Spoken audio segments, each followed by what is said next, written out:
Hello बच्चों, आज हम वीडियो के इस भाग में कक्षा 7 के संस्कृत में चैप्टर नंबर 5 शाक आपड़ह इसका अध्ययन करेंगे। यह एक संवाद है दुकानदार और ग्राहक के बीच। शाक आपड़ह यानी दुकान, आपड़ह का अर्थ दुकान है और शाक मतलब सब्जी की दुकान। तो इसको हम पढ़ते हैं। पढ़ने से पहले हम इसके शब्दों के अर्थ को जान लेते हैं। जो शब्द आए हुए हैं उनके अर्थ को जानना आवश्यक है, क्योंकि तभी हमको ये समझ में आएगा चैप्टर। तो आइए पहले इसके शब्दों को हम जान लेते हैं, कठिन शब्दों को। आपड़ह, आपड़ह का अर्थ है दुकान। आलुकम, आलू। पंचरूप्यकय है, पंचरूप्यकय है यानी 5 रुपये में, इन 5 रुपीज़। किलो परिमितम, 1 किलो। पलांडुअः, पलांडुअः का अर्थ जो है प्याज होता है और प्याज को संस्कृत में पलांडुअः कहते हैं। किलोद्वयम, किलोद्वयम का अर्थ 2 किलो। और भवती, भवती मतलब आप, स्त्रीलिंग में हो भवती कहेंगे संस्कृत में। एकैकम किलो, एकैकम किलो का अर्थ है 1-1 किलो। पंसह, पंसह का अर्थ है कटहल। पटोलह, पटोलह यानी परवल। वृन्ताकः, वृन्ताकः, वृन्ताकः का अर्थ जो है वह बैंगन है। भिंडिकम, भिंडिकः मतलब भिंडी। आपड़िकः दुकानदार। त्वरा, त्वरा का अर्थ है जल्दी। महाम मुझे। कोशितकीय, कोशितकीय तो तोरई, जिसको हम तरोई कहते हैं। जंबीरम, जंबीरम का अर्थ नींबू है। हरित मरीचिका यानी हरी मिर्च। इतोअपि और भी। पालंकी यानी पालक। 500 रुपयकाणि यानी 500 रुपये। परिवर्तनम यानी टूटे पैसे, चेंज पैसे। शतम, शतम का अर्थ 100। गृहणात, गृहणात लीजिए या ग्रहण कीजिए। अवशिष्टम, अवशिष्टम का अर्थ बचा हुआ, रिमेनिंग। अब आइए इसको हम पढ़ते हैं, संवाद को, जो दुकानदार और ग्राहक के बीच हुआ है। सब्जी दुकानदार के बीच और ग्राहक के बीच। गीता, आलूकस्य किमूल्यम। गीता पूछ रही है किससे? दुकानदार से कि आलूकस्य किमूल्यम, आलू का क्या मूल्य है, आलू कैसे है। आपड़िकः दुकानदार, आपड़ह में दुकान और आपड़िकः मतलब दुकानदार। आलूकम 5 रुपयकय किलो परिमितम, यानी आलू जो है वह 5 रुपये किलो है। गीता 5 किलो परिमितम आलूकम ददातु, यानी 5 किलो आलू दे दीजिए। पलांडुमप किलोद्वयम ददातु, और 2 किलो प्याज भी दे दीजिए। पलांडुमप मतलब प्याज, किलोद्वयम मतलब 2 किलो, ददातु मतलब दीजिए, 2 किलो प्याज भी दे दीजिए। आपड़िकः दुकानदार। किम हरित शाकाहारिकम न इच्छत भवति, क्या हरी सब्जी लेने की इच्छा नहीं है। गीता आम इच्छामि, हाँ इच्छा तो है। 1 किलो परिमितम पनसम पटोलम वृन्ताकम भिंडिकम च ददातु, एक इच्छा है। 1 किलो परिमितम यानी 1-1 किलो। पनसम मतलब कटहल, पटोलम परवर, और वृन्ताकम मीन्स बैंगन, और भिंडिकम मतलब भिंडी दे दीजिए। यानी इच्छा है 1-1 किलो कटहल, परवर और बैंगन और भिंडी दे दीजिए। रमेश, रमेश भो आपड़िक हे दुकानदार मम त्वरा अस्ति मुझे जल्दी है। किं शीघ्रम महाम किलोद्वयम कोसेतकीं दास्यस क्या तुम मुझे जल्दी से 2 किलो तोरई दे दोगे। तोरई यानी वही तरोई, कौशतकीं मीन्स तरोई। आपड़िक दुकानदार आम 5-10 रुपये काण ददातु हाँ 15 रुपये दे दीजिए। रमेश शृणोतु पंचजंबिराणि स्वल्पम हरित मरीचिकां च ददातु। शृणोत सुनो। फिर रमेश कह रहा है दुकानदार से कि शृणोत सुनो पंच जंबिराण यानी जंबिराण का अर्थ जो है वह नींबू है। पंच मतलब 5 नींबू और स्वल्पम हरित मरीचिका और थोड़ी सी हरी मिर्च ददात दे दीजिए। आगे देखते हैं। आपड़िक तरहि आहत 21 रूप्यकाणि अभवन ददात। फिर दुकानदार कहता है तरहि आपके 21 यानी 21 रुपये हो गए ददात दीजिए। अब आपके 21 रुपये हो गए आप दीजिए। आपड़िक दुकानदार। ये दुकानदार कह रहा है शीला भगिनी शीला बहन इतो अब किमपि इच्छति वा और कुछ और लेने की इच्छा है आपकी। गीता आम देखिए यहाँ शीला आया हुआ है, यहाँ गीता होना चाहिए, गलत नाम दे दिया है क्योंकि गीता सब्जी ले रही है, गीता से वार्ता हो रही है, यहाँ पर गीता होगा, गीता कर लेंगे आप, शीला नहीं है।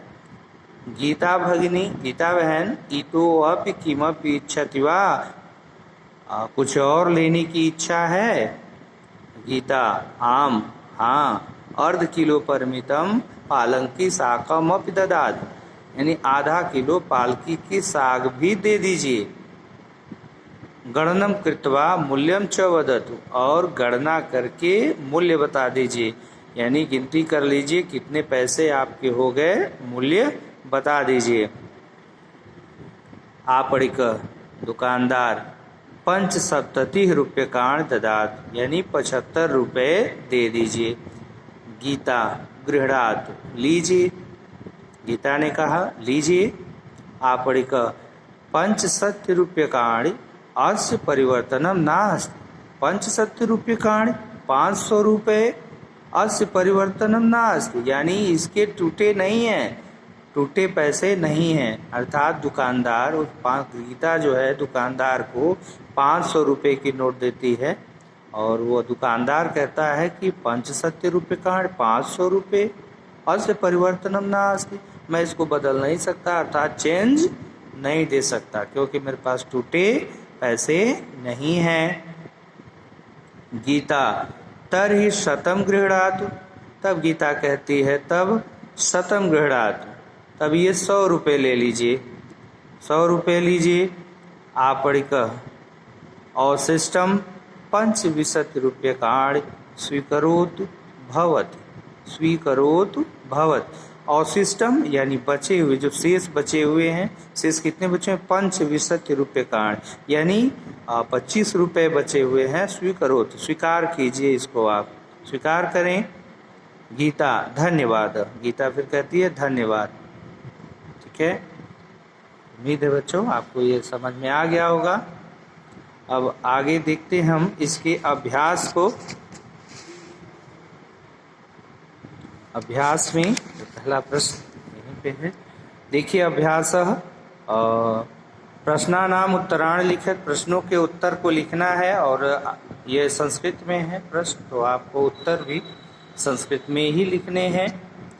पहला प्रश्न है आलूकस्य मूल्यम किम, तो आलूकस्य आलूकम 5 रुपये किलो परिमिताम, आलू 5 रुपये किलो था, तो इसका जब हम उत्तर लिखेंगे संस्कृत में तो लिखेंगे आलूकस्य मूल्यम 5 रूप्यकाणि, आलूकस्य मूल्यम 5 रूप्यकाणि, उत्तर हो जाएगा इसका।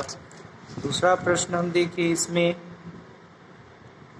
कह कोशयितकीं क्रीडाति यानी कौन जो है कोसेतकीम यानी तुरई क्रीड़ाति खरीद रहा था। क्रीड़ाति क्रय करना, क्रय विक्रय होता है, तो क्रय मतलब खरीदना, विक्रय मतलब बेचना, तो क्रीड़ाति। तो कौन जो है वो तुरई खरीद रहा था। तो तुरई कौन खरीद रहा था? रमेश खरीद रहा था। तो रमेशः कोसेतकीम क्रीड़ाति, कह की जगह रमेशः हो जाएगा, बाकी ऐसे ही सेंटेंस हो जाएगा। अगला प्रश्न, गीता आपणिकाय कति रूप्यकाणि ददाति। गीता दुकानदार को कितने रुपए देती है? तो गीता आपणिकाय शतम रूप्यकाणि ददाति। गीता दुकानदार को 100 रुपये देती है। प्रश्न नंबर 2 देखिए, सत्यम असत्यम वा लिखत। वाक्य अगर सत्य है तो सत्य, असत्य है तो असत्य। तो सत्यम असत्यम वा लिखत यहाँ पर लिखा हुआ है, हम उसको सर्कल कर देंगे या टिक कर देंगे। आलुकम 5 रूप्यकैः किलो परिमितम अस्ति। ये सत्य है, क्योंकि आलू जो है वो 5 रुपये किलो है, तो ये सत्य है। सत्यम होगा तो सत्यम को हम टिक कर देंगे। इसके बाद शीघ्रम महाम्य कौशितकीम 5 किलो परिमितम ददातु, यानी जल्दी मुझे 5 किलो परिमितम तुरई जो है 5 किलो तुरई दे दीजिए। तो सत्यम है कि असत्यम है? तो ये जो है असत्यम है, क्योंकि 5 किलो नहीं मांग रहा था तुरई। अगला प्रश्न है, 5 जंबीराण ददातु। 5 नींबू दे दीजिए। सत्य है कि असत्य है? तो ये सत्यम है। 5 जंबीराण 5 नींबू देने के लिए वह कहा था रमेश ने, तो ये सत्य है, सत्यम कर देंगे इसको। इसके बाद घ है, अवशिष्टम 19 रूप्यकाणि स्वीकरोतु। तो बचे हुए 19 यानी एक कम, यानी 19 रुपये स्वीकार कीजिए। ये सत्य है कि असत्य है? ये असत्य है, असत्यम, क्योंकि वो 25 रुपये दुकानदार दे रहा था, बचे हुए 25 रुपये थे। पाठे रोगी वैद्य संवाद अस्ति। पाठ में रोगी वैद्य का संवाद है, तो ये असत्य है, असत्यम कर देंगे ठीक हम, क्योंकि यहाँ पर संवाद जो है ग्राहक और दुकानदार के बीच है, तो रोगी और वैद्य के बीच नहीं है, इसलिए यह असत्य हो जाएगा। अब देखिए, वाक्यानि शुद्धानि कुरुत। यह प्रश्न नंबर 3 है, वाक्य को शुद्ध करना है। कुछ गलतियां हैं, उसको हम शुद्ध करके फिर से यहाँ वाक्य को लिख देना है। तो पहला वाक्य जो है, रामः पटोलः पनसः च इच्छत। तो ये अशुद्ध है, इसको हम शुद्ध करेंगे। रामः पटोलम पनसम च इच्छत। पटोलम पनसम च इच्छत। दूसरा सेंटेंस है, महाम्य रोटिका लवणम च ददातु। तो यह हो जाएगा, महाम्य रोटिकाम लवणम च ददातु। तस्य सह अहमपि गच्छामि। तो इसका हो जाएगा, तेन सह अहमपि गच्छामि। तेन सह अहमपि गच्छामि। रामाय वस्त्र ददाति। तो रामाय वस्त्र ददाति नहीं होगा, यह वस्त्रम हो जाएगा। रामाय वस्त्रम ददाति। विद्यालयस्य कृते धनः इच्छति। विद्यालयस्य कृते धनम इच्छति। धनम हो जाएगा, धन की जगह धनम हो जाएगा। इसके बाद देखते हैं प्रश्न नंबर 4। प्रश्न नंबर 4 में कह रहा है कि तेषां शब्दानाम विभक्तिम वचनम च लिखत। इन शब्दों की विभक्ति को लिखना है। किस विभक्ति की ये शब्द हैं, और इसके वचन को लिखना है। एक वचन में है या द्विवचन में है या बहुवचन में है। तो पंच रूप्यकैः जो है, यह इसकी विभक्ति जो है वह तृतीया है, और यह बहुवचन है। आपणम जो है, इसकी विभक्ति द्वितीया है, द्वितीय विभक्ति का है ये, और वचन जो है वह एक वचन है। महान जो है चतुर्थी विभक्ति है और वचन जो है इसका एक वचनम है। आलुकस्य जो है वह षष्ठी विभक्ति है और एक वचनम, षष्ठी और एक वचनम। मरीचिकायाः यह षष्ठी है, पंचमी या षष्ठी ये भी है और वचन क्या है, एक वचनम। पांचवा जो है संधि संयोगम वा कुरुत, तो एकम धन एकम, तो एकम धन एकम एक एकम होगा। इति धन अब, इतो अपि होगा और साकम धन अब, साकम धन अब यह आपका जो है साकमपि हो जाएगा, साकमपि। और किम धन अपि, किम धन अप, किमपि। दुष्टम धन आसीत, यह दुष्टमासीत हो जाएगा, दुष्टमासीत। छठा है एतेषां शब्दानाम अर्थम लिखित्वा वाक्येषु प्रयोगम कुरुत, तो आपड़ का अर्थ जो है वह दुकान होगा और सेंटेंस अगर हम बनाएंगे तो बना लेंगे कि एषः आपड़ विशालः अस्ति, यह दुकान बहुत बड़ी है।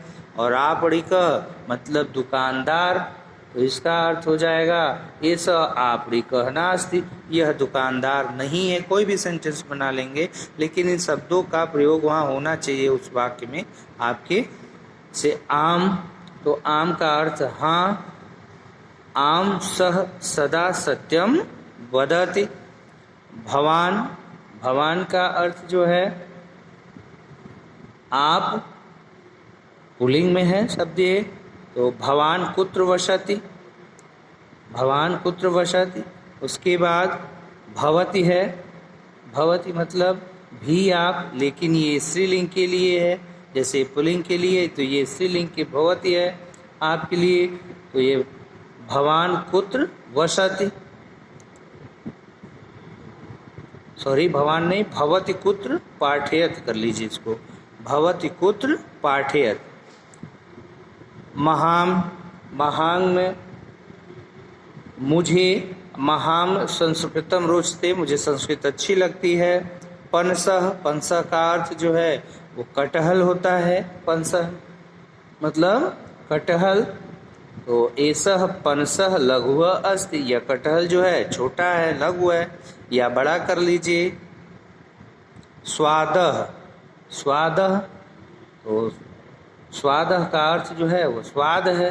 अब मोदकस्य स्वादः मधुरः अस्ति, मोदक का स्वाद जो है वह मीठा होता है, मधुर होता है। सातवां प्रश्न जो है वो कह रहा है संस्कृत भाषा या अनुवादम कुरुत, संस्कृत भाषा का अनुवाद करना है। संस्कृत भाषा में दिए गए हिंदी का इस कपड़े का मूल्य क्या है, तो अस्य वस्त्रस्य मूल्यम किमस्ति, 25 रुपये में 1 किलो आम मिलता है, तो 25 रूप्यकैः किलो परिमितम आम्रम मिलति। दुकानदार समय से अपनी दुकान खोलता है। आपणिकः समयेन स्व आपणम उद्घाटयत्। राजीव सब्जी खरीदता है, राजीवः शाकम क्रीडात्, उसके साथ उसकी बहन भी है।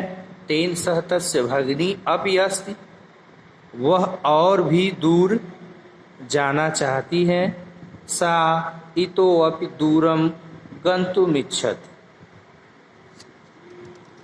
उम्मीद है स्टूडेंट्स आप लोग को समझ में आ जाएगा। सो आज के वीडियो में बस इतना ही, ये चैप्टर समाप्त हुआ। आगे के भाग को लेकर के हम आगे के वीडियो में फिर उपस्थित होंगे। So student take care, bye bye.